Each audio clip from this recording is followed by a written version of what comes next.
Beliefs Academy, the fifth course in clear thinking. Introduction. Why beliefs matter. Welcome to Beliefs Academy. You've already traveled far. Logic taught you the laws of thought. Definitions taught you how to fence words so they don't drift. 1828 anchored those words in natural language, tied to reality. Praxeology showed you that human action itself has structure, and that society rises or falls depending on how well we respect it. But now we enter the deepest layer, beliefs. Beliefs are not just private opinions. They are not just things you scribble on a survey or whisper in prayer. Beliefs are operating systems. They are the invisible software running your decisions, your loyalties, your fears, your certainties. Beliefs shape what you see as real. They dictate which questions you never even think to ask. They decide what feels normal, what feels sacred, what feels dangerous. You do not simply hold beliefs. Beliefs hold you. And here is the uncomfortable truth. Beliefs are not neutral. They compete. They invade. They colonize. From childhood fairy tales to national anthems, from advertising slogans to political speeches, from digital feeds to whispered prayers, beliefs are always at war, fighting for territory in your mind. The nursery is the first battlefield. The classroom is the training ground. The workplace is the occupied territory. The feed in your pocket is the automated propaganda machine. History is the graveyard of collapsed belief systems. Religion, ideology, empire, market. Each rose, conquered, and decayed. Each declared itself final. None were, because the war of beliefs does not end. It loops. It recurses. It burns. This course is not here to tell you which beliefs to hold. That would only be another invasion. This course is here to show you how belief itself works. You will learn how beliefs enter the mind, how they disguise themselves in language, emotion, and authority, how they clash, collapse, and resurrect in new forms, how they run on recursion and entropy, and how to live awake inside the war, without sleepwalking into every trap laid for you. The earlier courses gave you firewalls, logic, language, structure, clarity. Now we use those firewalls where they matter most, in defending your mind against belief systems that want to write your code for you. Beliefs are not optional. The only choice is blindness or awareness. This is Beliefs Academy. The war for your mind is already underway. Beliefs Academy, Part I, The Nature of Belief. Chapter 1. What is a belief? A belief is not just an opinion. It is not just a preference. It is not just something you hold. A belief is a structure. Think of it like scaffolding in your mind, invisible poles and beams that hold up the way you see the world. You don't notice the scaffolding until it shakes, but every step you take, every judgment you make, rests on it. Belief is the middle ground between knowledge and ignorance. Knowledge is tested, repeatable, observable. Ignorance is blank. Belief sits in the middle, a lens you use to act in a world you don't fully know. When you walk into a dark room and flip a switch, you believe the light will turn on. When you trust a friend, you believe their word will hold. When you invest, when you vote, when you pray, you are acting on belief. This does not make belief bad. It makes it powerful. Belief fills the gap between what you know for certain and what you must act on anyway. Without belief, you would be paralyzed, unable to move in uncertainty. But here's the danger. Because belief is the bridge, it is also the battlefield. Every system of power, every ideology, every authority wants to write your beliefs. Not your knowledge, not your ignorance, your beliefs. Because that is where action lives. If I control your belief, I don't need to control your action. Your action will follow on its own. Reflective pause. Think about the last decision you made today. Why did you make it? What belief carried it? Was it belief in yourself? In an authority? In a story? In a system? You can already see it. Beliefs are the hidden software under every choice. Chapter 2. The Invasion of Beliefs. Beliefs don't arrive politely. They invade. And the invasion starts early. Before you could walk, you were absorbing them. Before you could reason, you were repeating them. Before you could defend yourself, you were already drafted into them. The first weapons are stories, fairy tales, cartoons, jingles, bedtime prayers.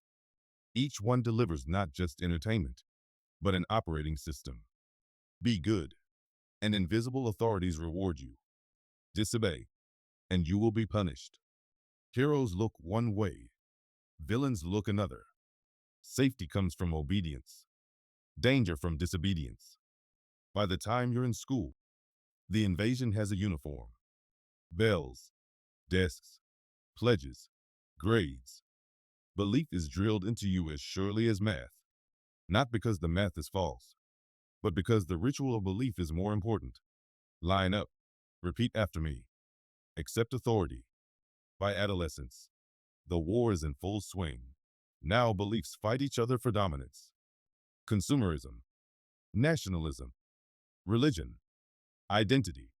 Rebellion itself becomes a belief, pre-packaged, branded, sold to you as freedom. And by adulthood, the invasion is complete. You walk, talk, vote, and work inside occupied territory. The beliefs you absorbed as a child now were the uniforms of laws, contracts, and common sense. Reflective pause. What is one belief you can trace back to childhood? Do you still hold it? Did it mutate? Or did you trade it for another invader, wearing a new mask? Chapter 3. Belief as Architecture. Now step back. Look at the structure. Beliefs are not random. They form architecture. They decide what questions you ask, what answers you accept, what you see as possible, what you never even think to imagine. Beliefs are like the frame of a house. You live inside them. You decorate the walls with knowledge, opinion, experience. But the frame decides what rooms exist and which doors you'll never open. That is why every war of belief is not fought for facts. It is fought for frameworks. Facts come and go. Frameworks decide which facts even matter. Orwell warned you about the boot. Huxley warned you about the leash. Carlin told you it was a big club, and you weren't in it. But all of them were pointing to the same structure, the architecture of belief, built and rebuilt to keep you moving where someone else wants you to go. Reflective pause. Ask yourself now, which of my beliefs are scaffolding I chose? Which were installed before I noticed? Which ones have I never dared to test? Hook close for part, belief is not decoration. It is not accessory. It is architecture. And in the war of the beliefs, architecture is territory. If you don't see the scaffolding of your own mind, someone else is already building it for you. Beliefs Academy. Part 2. The Weapons of Belief. Chapter 4. Belief and Language. Language is the first weapon. Words do not just describe the world, they program it. A child hears, Santa is watching. A citizen hears, it's the law. A worker hears, we're like a family here. Each phrase smuggles in a belief, not just information, but instruction. If words stay tied to reality, they protect you. Theft means taking what isn't yours, and everyone can see it. But when theft is rebranded as redistribution, the act is hidden. If liberty means freedom from restraint, you know when it is broken. But when liberty is rebranded as whatever the state permits, the word now changes you. Belief travels fastest on rebranded words.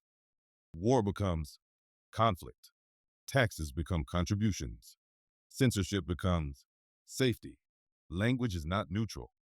Every shift in words is a shift in belief, and every shift in belief reshapes reality. Reflective pause. Think of one word you've heard in news, politics, or work this week.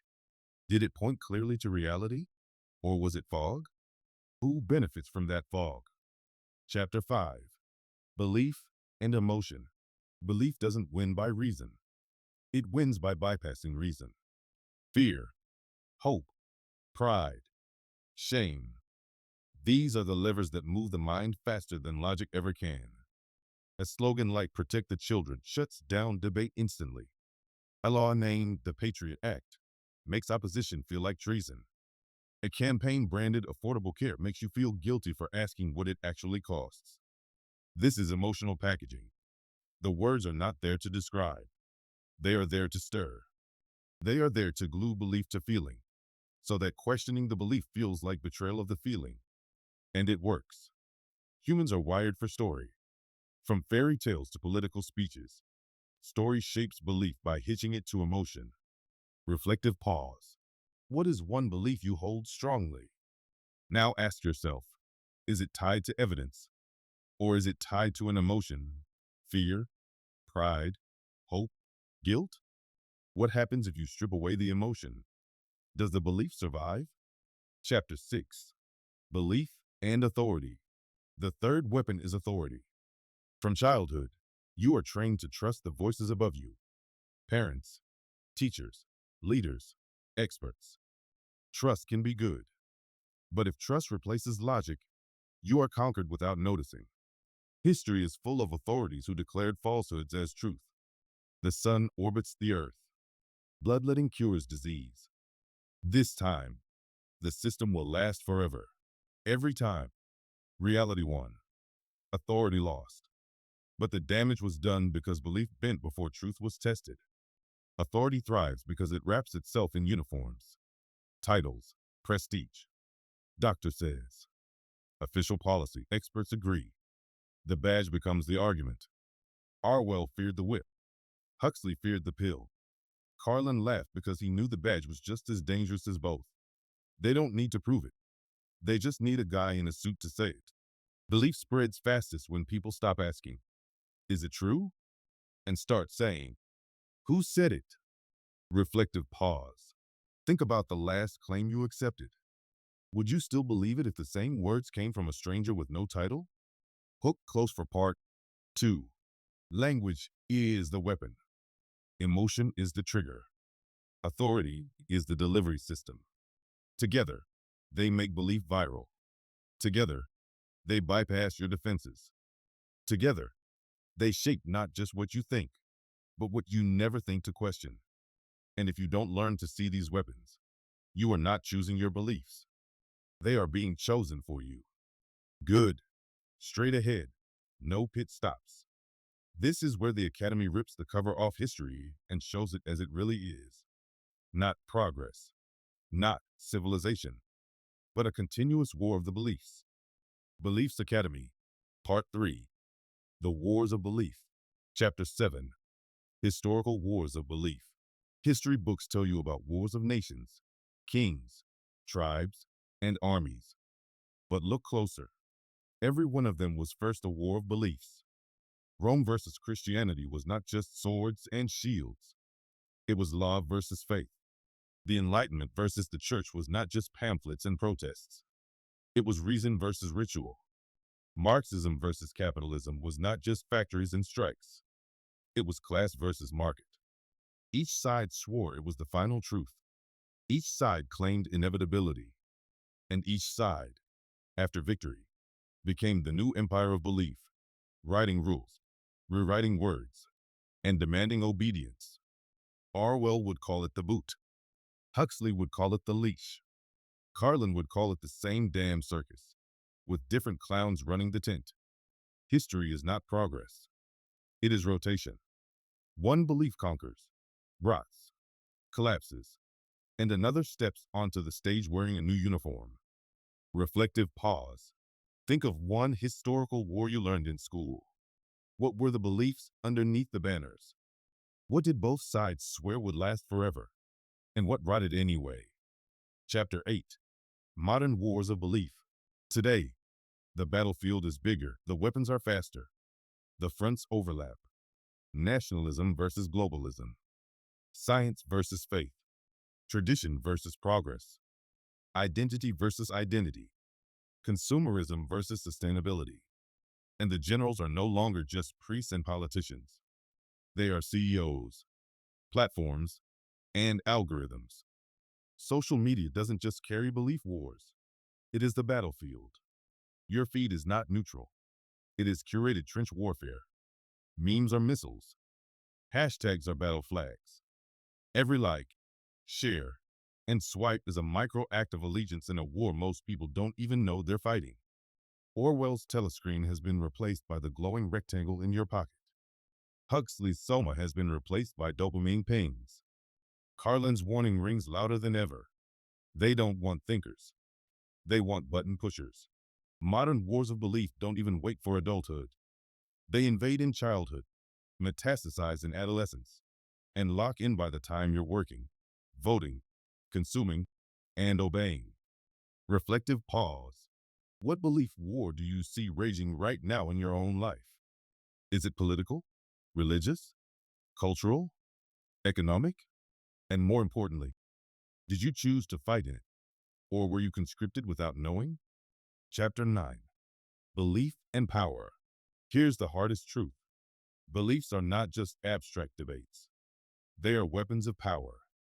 Power doesn't care if you believe in God, the market, the state, or the algorithm, as long as your belief keeps you compliant. Empires collapse when subjects stop believing. Economies crash when investors stop believing. Governments fall when citizens stop believing.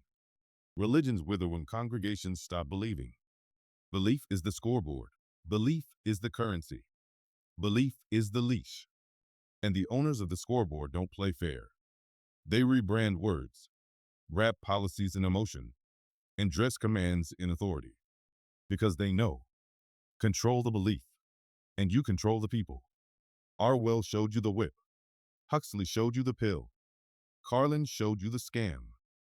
Together, they reveal the same truth. The war of the beliefs is not fought for truth. It is fought for control. Reflective pause. Look at the systems you obey daily. Law, money, media, work. What belief underwrites your compliance? If that belief correct, what would the system look like without it? Hook close for part 3. History, modernity, power. All of it is the war of the beliefs. You thought wars were about territory. They're not. You thought wars were about wealth. They're not. You thought wars were about survival. They're not. They are about belief. Because if I control what you believe, I already control your territory, your wealth, your survival. The war is not out there. It is in here, in the operating system of your own mind. All right, no hesitation. We're moving into the heavy machinery, collapse, recursion, and entropy. This is where the listener realizes the war of the beliefs isn't just history repeating. It's physics. It's the built-in life cycle of every system that ever claimed it was final. Beliefs Academy, Part 4. Collapse, Recursion, Entropy. Chapter 10. Collapse of Beliefs. Every belief system begins with clarity. It rises with conviction. It conquers with certainty. And then it collapses. Not because an enemy destroys it. Not because the people are too weak. But because every system of belief carries the seeds of its own decay. Rome collapsed when its rituals no longer inspired trust. The church fractured when its dogmas could not hold against reality. Ideologies of the 20th century collapsed under their own contradictions. Orwell showed us the boots stamping down forever. But forever never arrives. Boots wear out. Huxley showed us sedation eternal. But sedation dulls until the dose stops working. Carlin nailed it. It's a big club. And every so often the club falls apart. And they sell you a new one. Collapse is not the exception. Collapse is the rule. Reflective pause.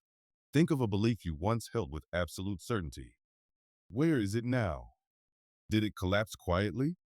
Or did it shatter and take pieces of you with it? Chapter 11. Recursion of Beliefs.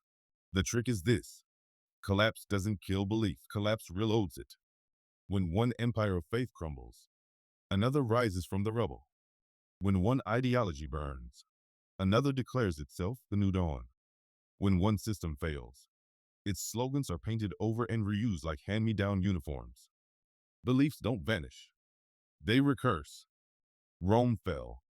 and its symbols were reborn in the church. The Enlightenment attacked superstition, then installed its own dogmas of progress. Communism collapsed, and neoliberalism marched in, swearing it was eternal. Same structures, same rituals, same promises, different costumes. You thought the war was over. You were wrong. The war just respawned under a new banner. Reflective pause. Look around you now. Which new movements or systems are just old beliefs wearing fresh clothes? Chapter 12. Entropy of Beliefs. Here's the final law. Entropy. Every belief system is a closed system, and every closed system runs down. Clarity fades into dogma. Dogma calcifies into rigidity. Rigidity collapses into disorder. Entropy is why no belief lasts forever. It doesn't matter how strong the boot, how sweet the leash, how clever the slogans. The fire always burns down, and entropy doesn't care if you believe in it.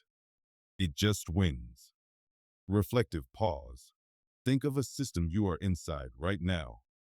Government, religion, ideology, culture. Where is entropy already showing? Where is the rot? What energy is being pumped in to hold it together? And what happens when that energy stops? Hook close for part 4. Collapse is the fall. Recursion is the reset. Entropy is the gravity pulling it all down. Every belief you've ever known, every system you've ever trusted, every ideology that ever promised forever, all of them bend to these 3 laws. And if you think your beliefs are different, if you think your system is the exception, if you think your God or market or machine is eternal, then you've already lost. Because the war isn't just fought by armies or priests or algorithms. The war is fought by physics, and physics doesn't lose. Beliefs Academy, Part V, Living with Belief, Chapter 13, Awareness, not escape. You cannot escape belief. That's the first truth. If you think you can, congratulations. You just created a new belief. The belief that I have no beliefs. Beliefs are the air you breathe. They are the scaffolding of action. Even disbelief is belief inverted. Even skepticism is belief filtered. The question is never belief or no belief. The question is, do you see it, or are you blind to it? Awareness is not escape, but awareness changes everything. The child who realizes Santa was training software, awake. The worker who sees the company family as a leash, awake. The citizen who recognizes freedom was rebranded as permission, awake. Awareness is not freedom, but it is fire. It burns away illusion. Reflective pause. Think of one belief you inherited without question. Can you name it now? Can you see the strings? That's sight. That's awareness. That's the first firewall. Chapter 14. Firewalls for the Mind. Logic. Definitions. 1828. Praxeology. The first 4 courses weren't just academic. They were weapons. Firewalls. Shields against invasion. Logic is your contradiction detector. When beliefs tell you 2 opposites at once, logic cuts the cord.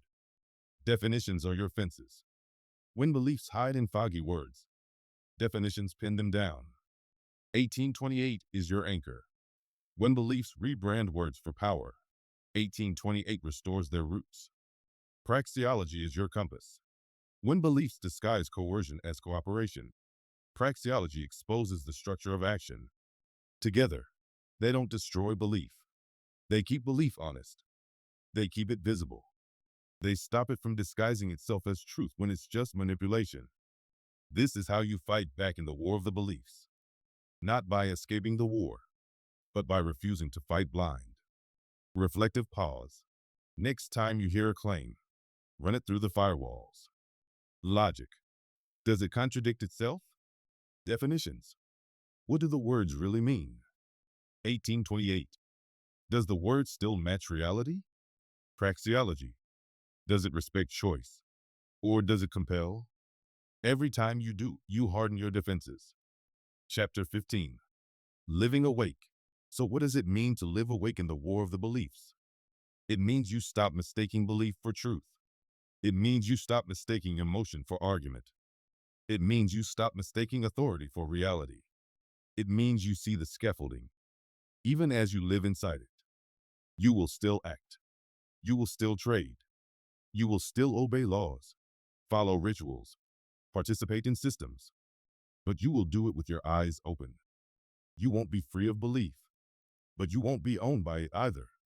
And in a world where billions march under banners they never chose, that is the sharpest kind of freedom you'll ever know. Closing transmission. Beliefs are not decoration. They are architecture. Beliefs are not optional. They are operating systems. Beliefs are not eternal. They collapse. They recurse. They burn. You don't get to choose whether to live in the war of the beliefs. You only get to choose whether you fight blind or awake. The first 4 courses gave you the tools. This course gave you the battlefield. Now the rest is up to you. The war never ends, but neither does your awareness. Transmission complete.